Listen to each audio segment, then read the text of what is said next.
is all about the queen. It could help solve the ultimate puzzle of reducing the loss of bee colonies each year. And why it's never a good idea to get too close to a moose. From our nation's capital, this is the National Weather Desk. Good morning and welcome to the National Weather Desk. I'm Angela Brown. It's been a winter to remember in Utah, one of the snowiest in decades. 455 inches has already fallen in Park City, the most in 49 years. That's great for skiers, but as Lincoln Graves reports, it's not great news for people who live in those mountain communities. We last checked in on the people of Summit Park in mid-January.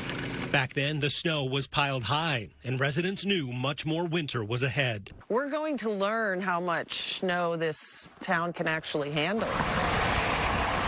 Nearly 2 months later, the snow is piled higher than some ever imagined. I've been working nonstop, removing snow and stuff all winter and stuff. We found 6th grader Aiden Six working on the driveway with his dad.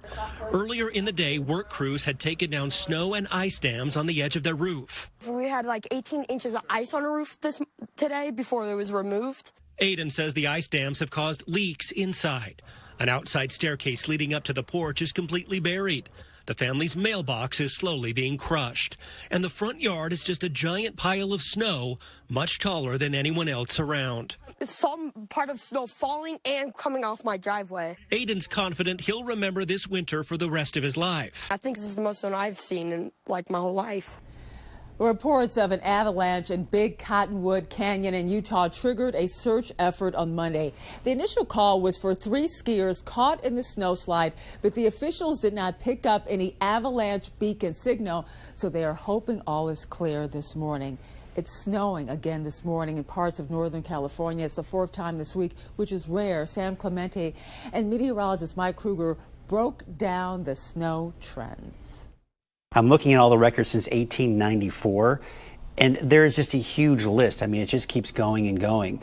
So the most we've ever seen in the month of March was March 2nd, 1976, 7 inches of snow in early March. The most amount we've ever seen of measurable snow in a full year is 9 days. So, and that's actually happened several times. The city of Redding averages about 1 inch of snow per year, according to weatherus.com. Since February 24th, Redding has seen 5 inches of snow, according to our First Alert meteorologist, Brian Schofield. That number, of course, is likely greater in higher elevations of the city. So, 5 times the annual norm in less than 2 weeks. Still, the chief believes these weather patterns are really not that crazy. We are dealing with an unusual, and I will say that, unusually long stretch of winter-type weather making its way to the valley in this low elevation snow. So when you see snow measurable in this short period of time, it feels like, what, this has got to be some kind of crazy record, when in fact it actually isn't. So what does all the snow and rainfall mean for reservoirs in California? For Trinity Lake up north, it means a much-needed boost to water levels. Given its location, 90% of Trinity Lake's water comes from snowpack, meaning these past few weeks of precipitation have been a very welcome sight. But even with all that snow, the lake is still far from full. Keep in mind, Trinity is the 3rd largest reservoir in the state of California. We start out very, very low in storage. However, as everybody sees, we're getting some nice storm events, and especially up in the Alps. So very encouraging, because we do divert water from Trinity in the good years to help supplement our water needs in the Sacramento Valley. We have a long ways to go. We do expect to gain some significant storage here in the remaining months, but we're still going to end up less than half full in Trinity. Bader predicts that given the level of snowpack in the area, Trinity Lake will end up rising about 40 feet by April. And New York City saw some snow overnight. The wintry mix wasn't enough to measure. The temperatures will be back in the 40s later today. And this has not been a typical winter, as you can imagine, for the city. The Big Apple saw virtually no snow, including the longest stretch without measurable snow in more than 50 years. New Yorkers may be thinking the threat of winter weather is over, for many recent temperatures have made it feel like spring, but that is about to change. Meteorologist John Gum explains why from Cincinnati, Ohio. Well, after seeing record warmth over parts of the country for February and for the first part of March, we are about ready to see a major weather pattern shift that's going to impact much of the country. The jet stream is going to begin to dip, and that is going to mean colder air beginning to come out of Canada and making its way into the northern half of the nation. And as that happens, we are anticipating the temperatures are going to do a major flip here. They've been above normal as of late, but for much of the nation, going through the middle of March here, we expect temperatures to flip back below normal once again. The only exception may be across the desert Southwest and parts of western Texas. Now, with the cold will come the opportunity for some March snow as well. Yeah, don't put away the winter coats. Don't put away the snow shovels just yet. Look at the snowfall forecast over the course of the next week here. Much of the northern half of the country could see accumulating snow. They're going to get pounded again in portions of the Sierra Nevadas, but everywhere through the northern tier states, including the Great Lakes, even New England, could be looking at snow in this cold March pattern that's getting ready to set up coast to coast. This morning, more than 1,500 acres of U.S. Forest Service land is burning. It's on purpose, part of a plan to keep the forest healthy and safe. Caleb Perney is in Bristol, Virginia, and shows us how this process of friendly fires works. U.S. Forest Service crews took me to the top of Meadow Creek Mountain near the Greene and Cott County line. That's where they're burning a huge section of forest this week. They've planned for months, and now the weather conditions are right. It starts with crews walking handheld torches through the woods. We also utilize what's called a Very pistol. It basically shoots a .22 blank with a ignition device, very similar to a flare.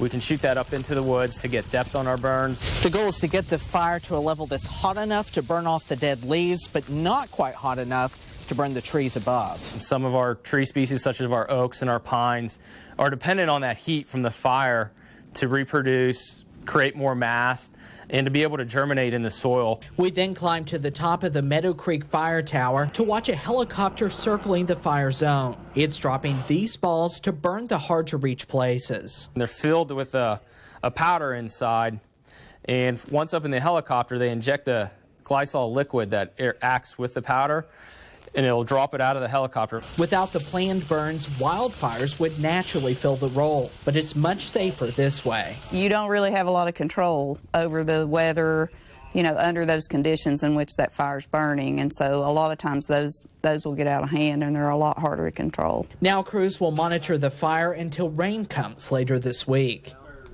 Well, moose may look like majestic animals, but you never want to get too close to one. A family of snowmobilers in Idaho learned that the hard way. Last week, they encountered a moose while out on a trail. At first, false charge at the man taking the video, but then turned at the brother on the snowmobile. He waved his arms to try and distract the animal, but the moose slammed into the snowmobile. Moments after, the man jumped off. He's okay, but says next time he will just back up and give the moose more space. And coming up on the National Weather Desk, find out why beekeepers are putting queen bees in the fridge. Plus a look at what you can do to protect your budding plants and trees from an overnight freeze.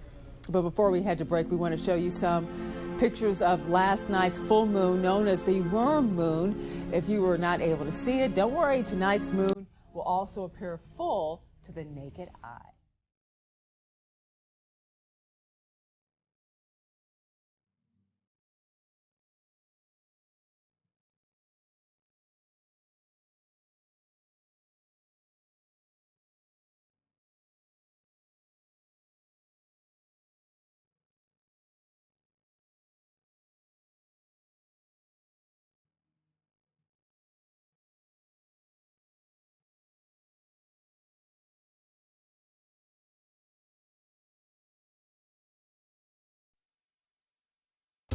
A very weak system is going to move down to the south throughout the morning on Tuesday. And then overall, we're really not looking at too bad of a forecast. Just some scattered snow showers and flurries up towards northern New England as some moisture is actually going to move in from the north and east. And then by the time we get to Wednesday, for the most part, we are looking at a mainly dry forecast through the northeast. And then as we look at the high temperatures overall, not too bad. 32 Albany, 37 in Boston, 43 in New York City.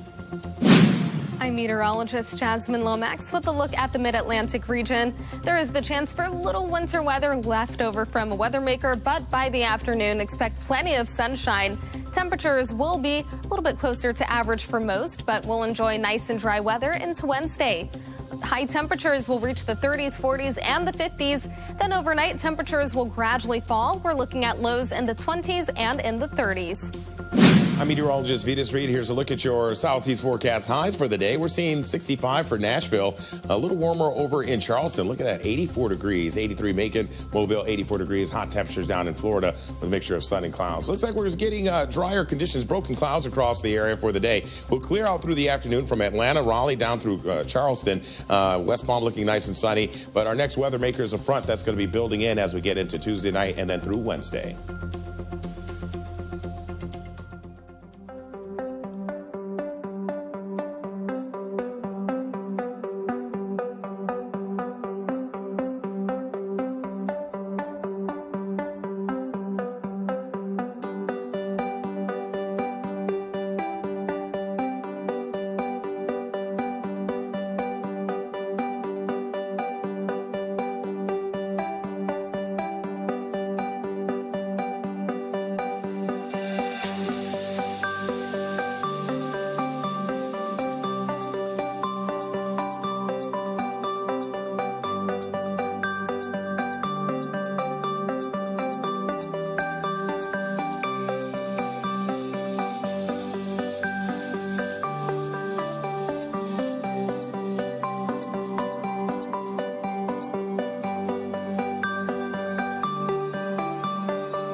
You are watching the National Weather Desk. They rule the roost and are key to strengthening the honeybee population in the face of climate change. But who's got the guts to tell these queens to chill out? Kelly Koopmans found out from a researcher at Washington State University. WSU researcher Brandon Hopkins. They're kind of like the backbone of a lot of the delicious foods and agriculture that we appreciate. To keep that backbone in place, queens are typically banked during the winter so they're ready to go to work come spring. But a new paper out of WSU shows refrigerating the queen bees indoors at about 59 degrees during the summer would help them survive until the fall. Well, it keeps them from flying out. It keeps them from having to spend a lot of their time and resources collecting water to regulate the temperature of the hive. 75% of queen bees are produced in Northern California, a place prone to hot summers and wildfires. Summer refrigeration means a temperature-controlled environment for the colonies and allows the queens to thrive. Survival of refrigerated queen banks was about 78% compared to 62% in the outdoor groups. More queens means more colonies and could help solve the ultimate puzzle of reducing the loss of bee colonies each year, a population our system of agriculture relies on. Food becomes more expensive. You have like all these delicious foods like fruits and some nuts, and even things like dairy is dependent on bees for pollination. And usually warm weather with some blooms already peeking out may have you thinking it's okay to start planting new flowers, shrubs, and other plants, but doing so can be risky. Aaron Wise has the reason why, along with ways to protect your plants and how peach farmers are dealing with inconsistent weather. They need to be prepared to replant just based on traditional frost dates. That's a possibility that comes with getting out in the garden too early. Warm weather and blooms all around, these signs of spring may be tempting, but typically the traditional last frost date is first week of April, maybe second week of April around here. While people should wait to plant anything new, the warm weather has some perennial plants and trees already blooming. So how can growers protect them from potentially damaging temperatures? You can purchase frost blankets from a landscape store, or you can use a bed sheet. Thing about that is you want to make sure that the sheet's going all the way to the ground. The idea is you're trapping the radiant heat coming from the earth. For low-growing plants, covering them with mulch or leaves has the same effect. Crops are also ahead of schedule, like peaches. The bloom has not been real consistent this year, but you know, that's got a lot to do with the chill hours that we had on them. But like I said, I've got some that has little peaches about the size of peas on them, and other trees that are just starting to bloom. So that'll be a little bit of an issue. While the bloom is early, Lynn Harrison has seen earlier growth before. He's keeping a close eye on the forecast. Not predicting any freezing weather, so I think we'll be all right. In Green Bay, the weather is changing, and that usually means it's almost time to put away your snowmobile and take out that fishing gear. But for one snowmobiling club, riders are cramming in time on the trails before the season closes for good. Allison Spotswood has more. Snowmobilers say they thought they wouldn't even be able to go out this season, but this weekend, things took a turn for the best.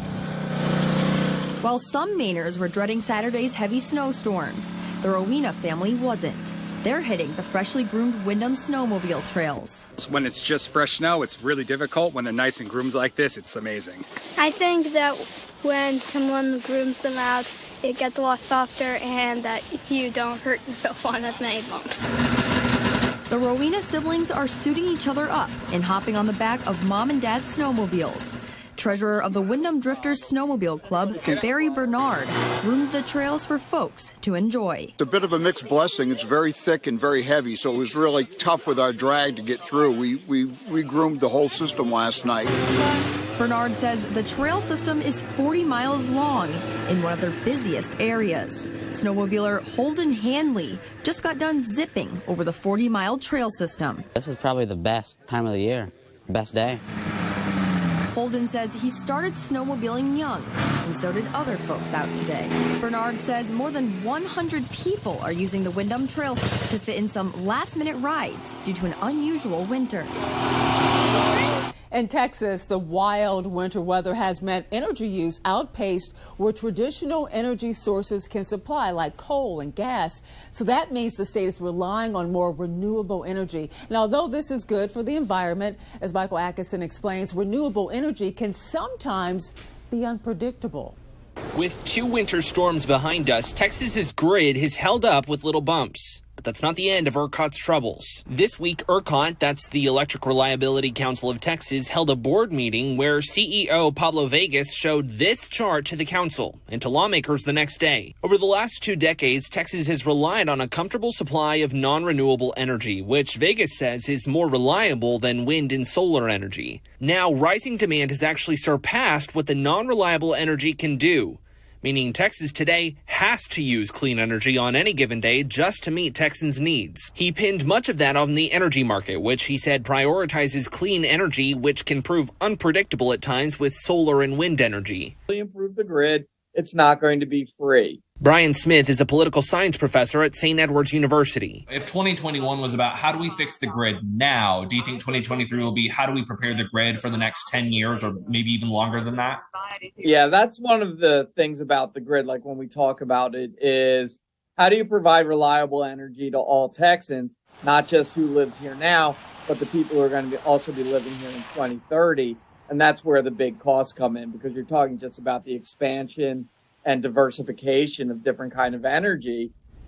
Weather balloons have received a lot of attention the last few months. So when a farmer in New Bern, South Carolina found a weather balloon in his fields, he wanted to know all he could know about it. Brian North and Les Steele provide some answers.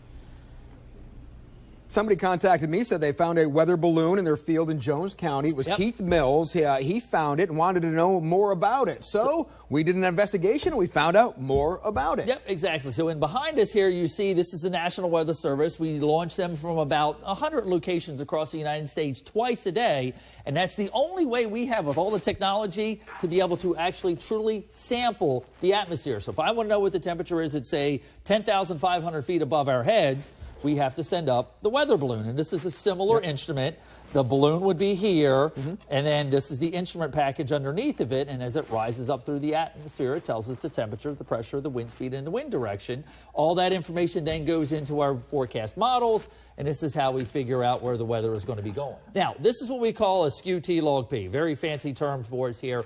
Basically, the red line there in the upper left, that is the temperature, and the green line is the dew point, and then all those other numbers underneath there. I use that as far as severe weather parameters are concerned. So when we start talking about severe weather, these are very important for us in eastern North Carolina and anywhere across the United States. So if you find a weather balloon in your backyard, now you know. Just get the information. You can track it on your own, or we can help you track it. And time now for a quick break. But before we go, let's head to the skies over the shores of Lake Michigan.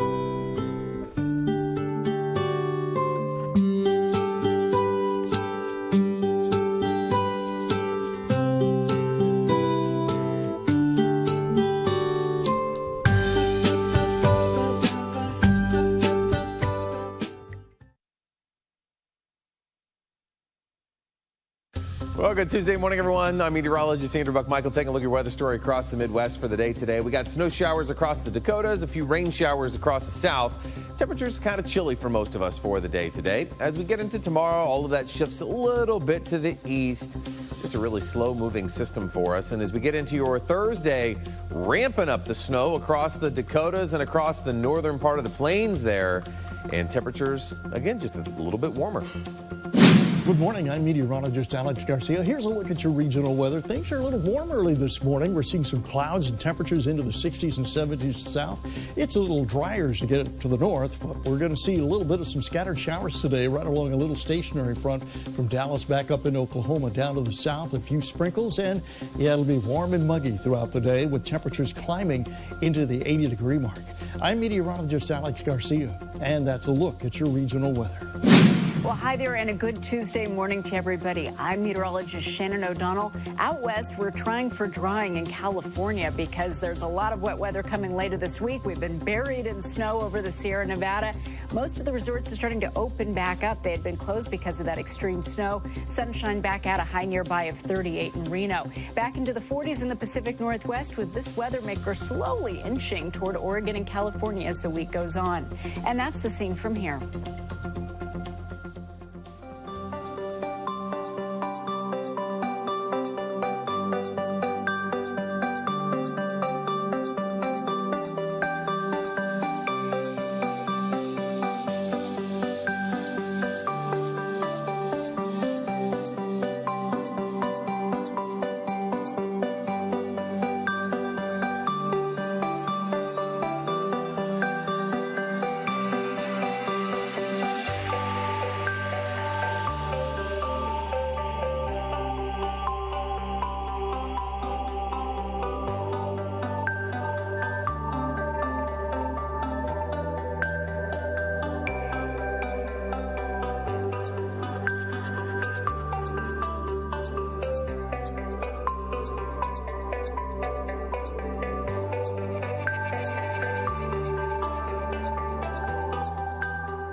Weather Window, presented by the National Weather Desk. Looks like a wonderland of winter, except it's March and nearing springtime. This image captured the snowy conditions recently on the grounds of a Michigan zoo. Meanwhile, this photo shows the backside of a snow squall passing over Logan, Utah, and a view of California's largest reservoir, Shasta Lake, with blue and cloudy skies and snow on the mountains. Want to see your weather photos and videos on TV? Click Chime In on this station's website to share. Well, it's been a wild winter, and for many places that means the temperatures rising and then falling. We talked earlier about how the cold can impact plants, but just how cold can it get before your trees start to feel that freeze? To find out, we turn to Seattle meteorologist Theron Zahn.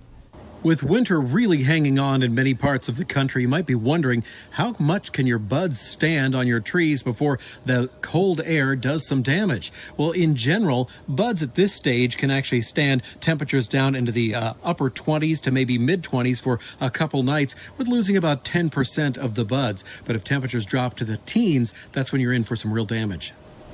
And we'd love to connect with you. You can find us on all of your favorite social media platforms. Just search for National Weather Desk. We'll be right back.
For many parts of the U.S., this week is Severe Weather Awareness Week. So tomorrow, we'll take a look at some ways you can be prepared for severe weather. Thank you so much for joining us. I'm Angela Brown. Make it a great Tuesday, and we'll see you right back here tomorrow.